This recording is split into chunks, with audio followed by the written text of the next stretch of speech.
I think with me, musically, it all started with the clarinet. When I was 7, I wanted to learn the clarinet. I went to my parents because I had heard, in pre-college, I had heard the sound of a clarinet, and I fell in love with it. So I told my parents, I want to play this. And you know, as always, parents, they were a little bit skeptical because sometimes kids want a cat, then a dog, but then they're not so serious about it. But I was very serious about it.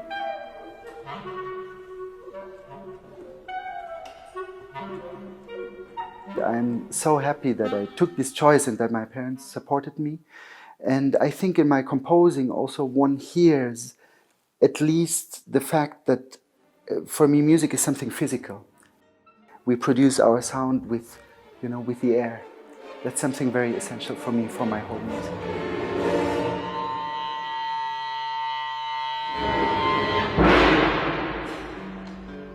I was always improvising on my clarinet when I was practicing, always improvising. And then the next day, many times, I was very upset with myself because I could not remember anymore the nice passages from the day before. So I had to find a way to notate them. And for many years I thought, well, that's composing, notating what you improvise. Still, I must say, although it's more complex than that, it's a very nice definition, you know, that you write down what you improvise. But of course, in music in general, and in my music in particular, it became more complex. You know, I started with very tonal pieces. My first piece was a piano piece, a waltz in F major. I still remember the beginning, which was nice, and after 3 or 4 bars, I'm not so sure anymore. But then soon afterwards, I was interested in other sounds, other than tonal. And I developed this on and on. And today we are sitting here now in Berlin on the day of my premiere of my Babylon opera. And I would say what remained for sure is my curiosity like a child, you know, when it comes to sound. When I'm backstage with musicians and the horn player does a strange sound, I will be the first one to ask, how do you do this? You know, I'm like a child and curious. You know, now after 45 years, I think this won't change anymore.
But when you listen to your output so far as composer, it's as if you invent a new world every time. But still, I hear Schubert, Schumann. I hear that you stand on the shoulders of the tradition. Can you tell us a little bit about?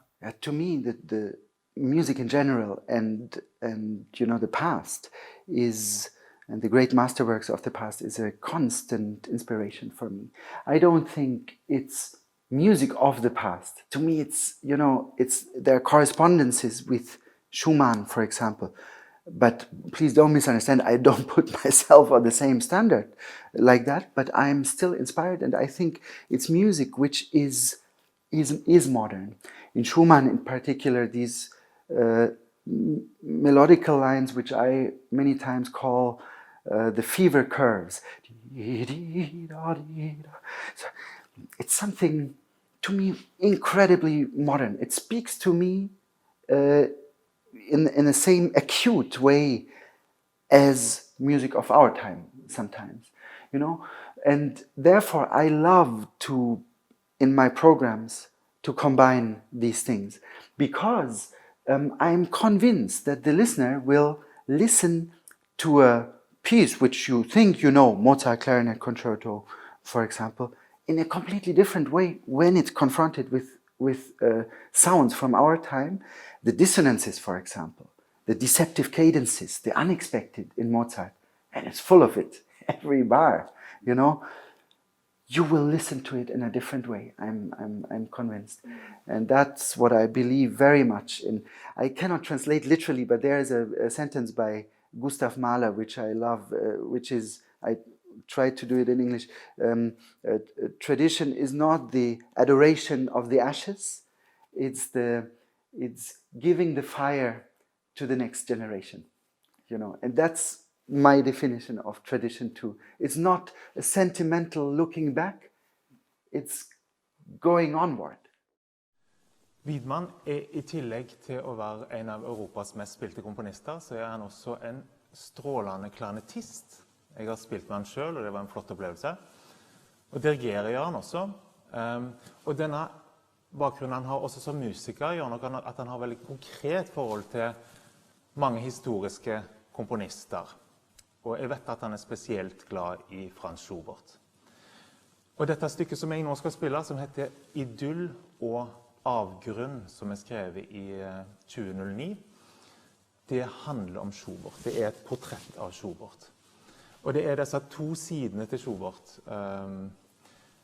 Det som vi nå hørte, som var på en måte idyllen, det sorgløse, den dansende salongmusikken fra Wien, der som Schubert bodde hele livet. Også på den annen side så det mørke, avgrunnen, vemodet som alltid I Schuberts musikk, det melankolske dramaet. Og jeg synes det så fint hvordan Widmann har klart å bruke Schubertske melodier, akkorder og figurer uten å miste sin egen stemme som komponist. Det en veldig vakker hilsen fra en stor komponist I dag til en stor komponist for 200 år siden.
You don't play the piano. I do. I could.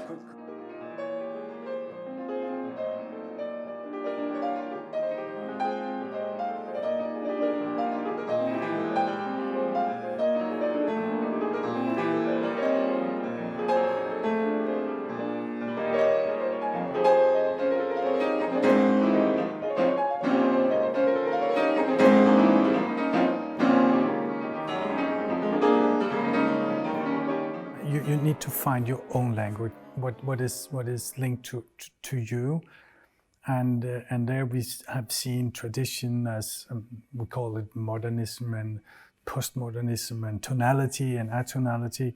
I listen at least to your music as something that you still can hear also the melody and the harmonies and still yet it's very modern. Can you talk about finding your language and how do you work also with structuring the music? It's a very good question and a very important question, as I think, and maybe not easy to answer, because we always talk about as a young man or woman to find your own language, which is absolutely true. But as a young person, sometimes you don't know where to start your search from. Or sometimes the teachers say, well, listen to your inside. What if there is no echo or very strange echoes coming? So I had the privilege that I had teachers on the instrument and as composition teachers, that I had teachers who encouraged me to really go my own way. And they would not at all be interested in me creating a copy of what they do. And that's what I will never forget. And something else you mentioned, which is very important. My pieces, as I hope, they sound very different from each other. Even in the Babylon opera, if you hear the second scene, which is harsh avant-garde sound for half an hour, and then you hear the third scene, which is almost exclusively tonal music, whatever that means, you won't find any normal chord, by the way. So these are the things. It's the difference I'm interested in. So sometimes, when an artist does all his life, does always the same thing, then from the outside they call it style. I am bored by that idea. I am very interested when I create a new piece, and even if I have happily finished one, I will try to find another way. Maybe I fail with it, but that keeps me alive. And in the arts in general, I think that keeps us going. Sometimes looking back, yes, important, but I try that in every piece, it's different things. But of course, from the outside, one can judge better. There are many aspects which my pieces also have in common, especially the harmony, what really sounds vertically together. There are many things, but of course, as an artist, I'm more interested in the new, the other, what pieces don't have in common.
When I talk to musicians, they say they love your music because, among other things, that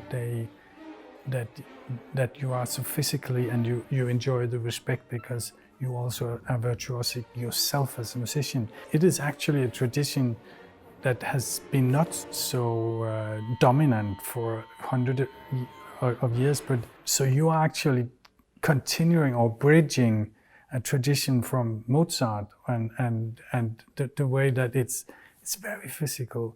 And could you talk a little about this connection and the tradition behind being both a very skilled musician and a composer?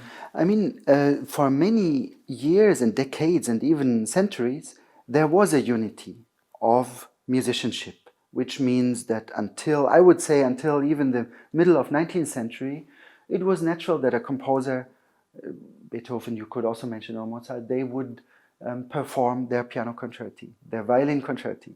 They would most of the time play three instruments or something like that. And also on the other hand, musicians would have a basic training and understanding of composition. I regret a little bit that in the middle of the 19th century, it kind of was torn apart.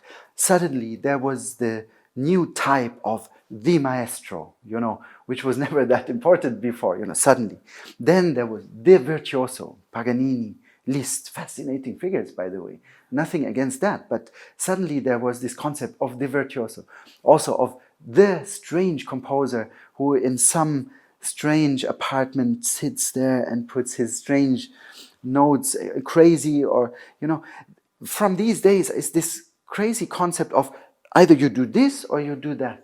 And I regret a little bit that it's not anymore. I don't want to judge about it, but for me personally, this unity of musicianship has never stopped to exist.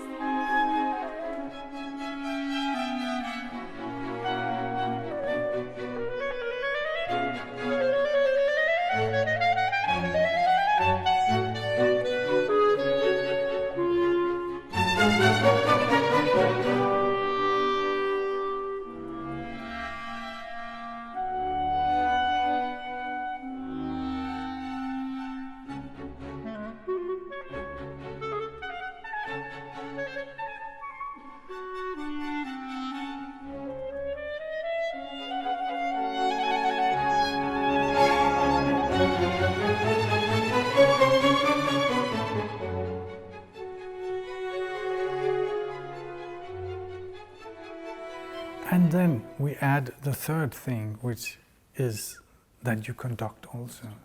So when did that came into the picture? It was exactly the year 2009. There were two events which were important for me. One was the old Gérard Mortier at the Opéra Bastille in Paris. And he asked the artist Anselm Kiefer and myself if we could create an opera together for his last production for Paris. So we did this piece, and during I composed the piece, he approached me and he said, "Jörg, I think you should conduct this piece." And I said, I'm not even finished with the piece and I don't know if I can do it. I'm not a regular conductor and I do it sometimes, but it's a big thing. And are you sure what you're asking me for? He said, "Yes, I'm sure." I had many doubts for weeks, but finally I trusted him. And so I conducted this with the Paris Opera Orchestra in, I think, 5, 6, 7 performances of my opera. And in the same year, it was the premiere of my piece Conbrio with Maris Jansons and the Bavarian Radio Symphony Orchestra in Munich. And I was unfortunately very late in finishing the score.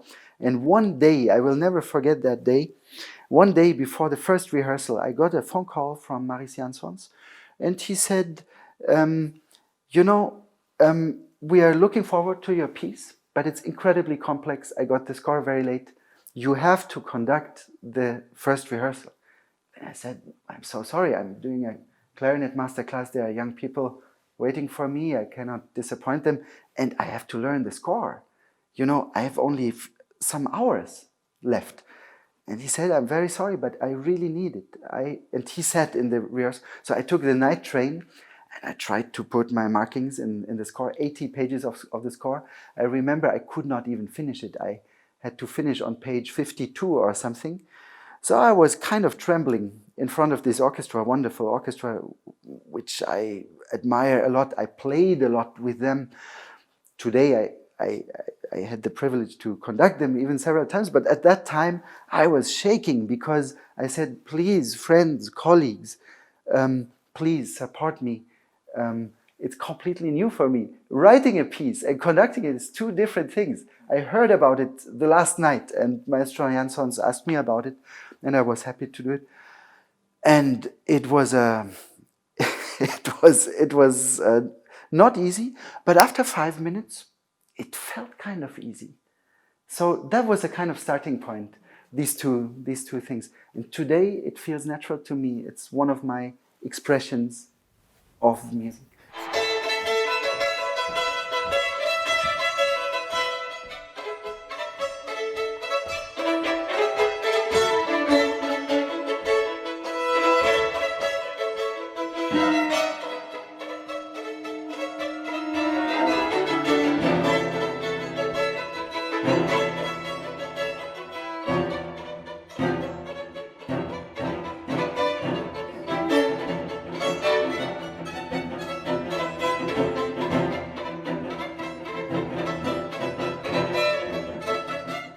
So how do you divide your day and your planning with as conductor, as musician, as composer? I mean, how it must be a nightmare of planning, or is it is it natural for you to just? Sometimes for my surroundings, it's a nightmare of planning sometimes. For example, these weeks, I conduct the German youth orchestra, the most talented people from the country on their instruments. We do Schumann too, we do my Mass, a Mendelssohn piece. Parallel, there are the rehearsals of my opera. I had to finish a new string quartet for Anne-Sophie Mutter. So these are such different things. What I try, but I fail sometimes, is to divide it, to separate it from each other. So when I'm in a composing period, like in the string quartet, it's very disturbing for me if I even play 2 concerts, which I enjoy at that time, but then when I return to my table, my music does not speak to me anymore, even after 3-4 days, because I was in a different concentration. 20 years ago, I could do it easily. You know, then I was teaching during the daytime, then in the night, I was composing my first opera, and the next evening I would play a concert. I cannot do it anymore. My body refuses to do it. I force my body sometimes to do some things which are not so healthy, but it is healthy in the end. Why? Because even if I come with a plane to Asia and I missed my plane and I'm late and I'm arriving and the orchestra is tuning, you know? There was a lot of excitement before, but in that moment I arrived. When I hear music, and then Mozart clarinet concerto, for example, or a Mendelssohn symphony starts, I'm the happiest person on earth.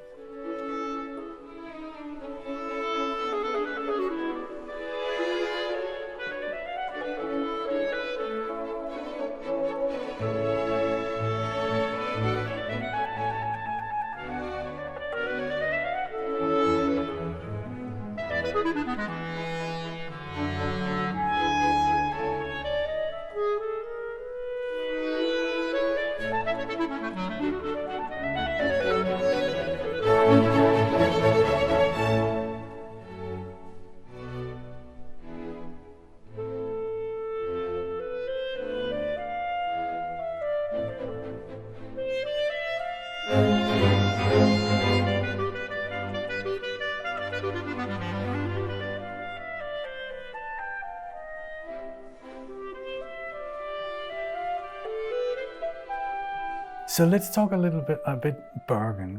The wish from my side is to see you as a portrait, as you as a whole, as an artist in all the rights, as conductor, as composer, as musician. Doing these programs, which we will do, it's also a composition in a way. And you talked also about this combining the older music with new music. We have thought about ideas, but thinking of the process of curating, of programming, I know that it's enjoyable for you. Could you tell about this process, working with such a festival where we can see you from various perspectives? Well, first of all, I must tell you, I look forward very, very much to be in in a focus at the Bergen Festival. So when we had the first meeting, I was looking forward very much. But to be honest, I did not have plans or ideas I wanted to give to you. So I wanted to hear what your ideas are.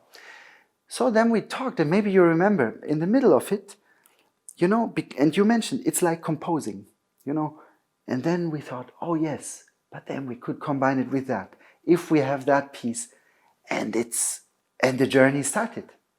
And we are still in the process of the journey, and I have very strongly the feeling it's a very similar thing, like composing, putting together things you would not expect at first sight. But even if you have several programs, that's the nice thing, I think, you can relate a certain piece in program one with something which happens later. And I love these things. It is composing. Right, yes. It is. Sometimes I use the word as a library, that the books speak to each other.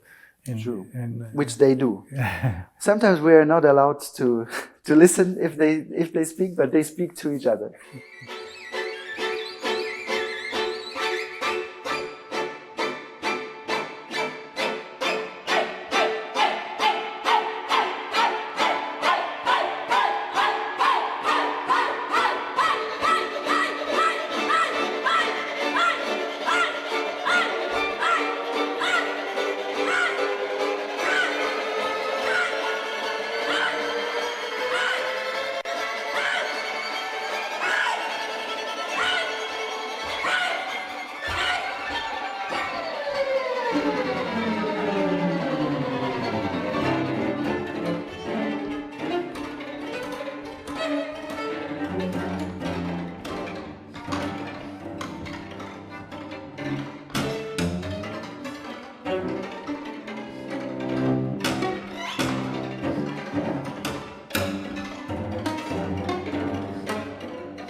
Could you say a little bit the importance of what does music and art means to you?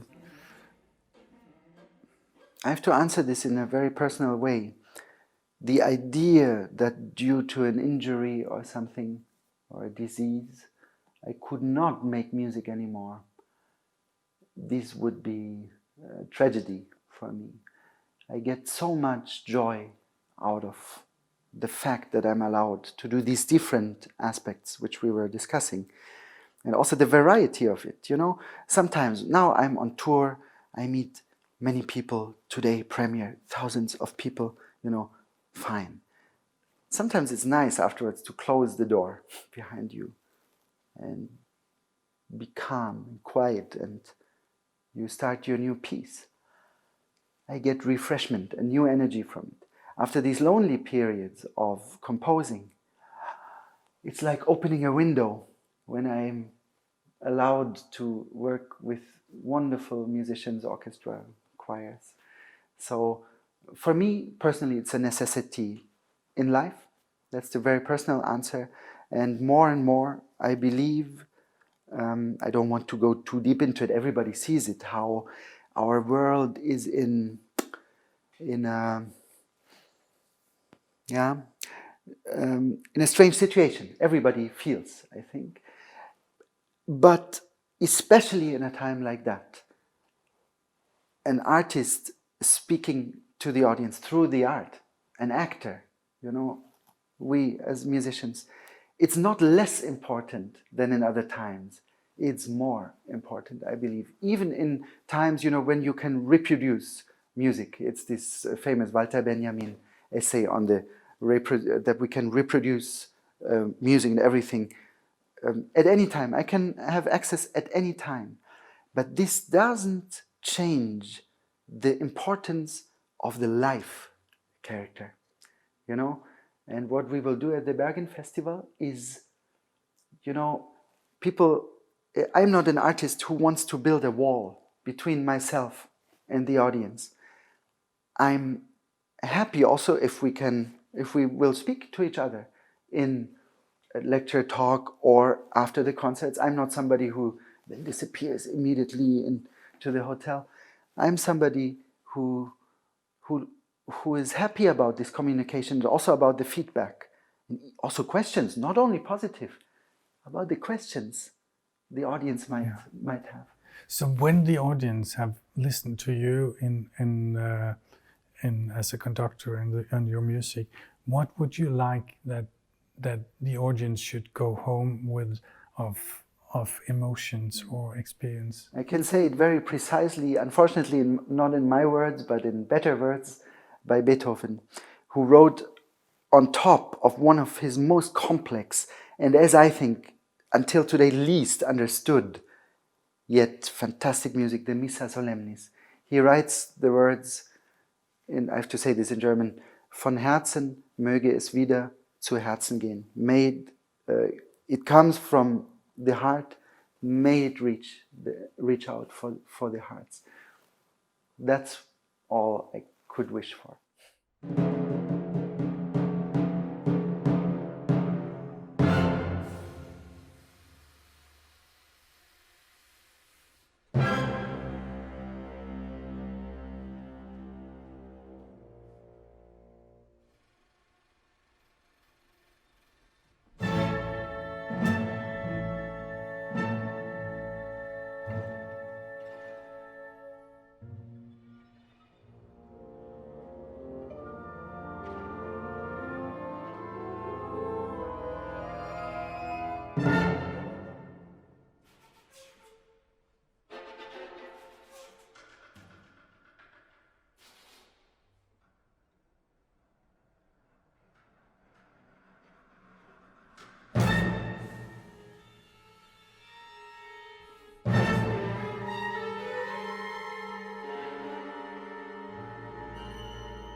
What is a good sound? It could be the sound. I can answer it in two ways. When the audience has the same pulse and same heartbeat, because they have the same vibrations in that moment, then it's the right sound in that moment.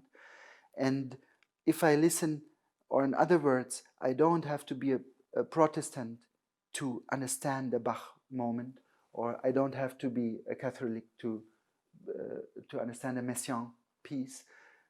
I don't have to be atheist to love a Miles Davis piece, but all three of them are very, very important for me. It's always the moment which decides which is the right sound. Sometimes even the right sound might be the wrong sound the next day. I believe in the moment.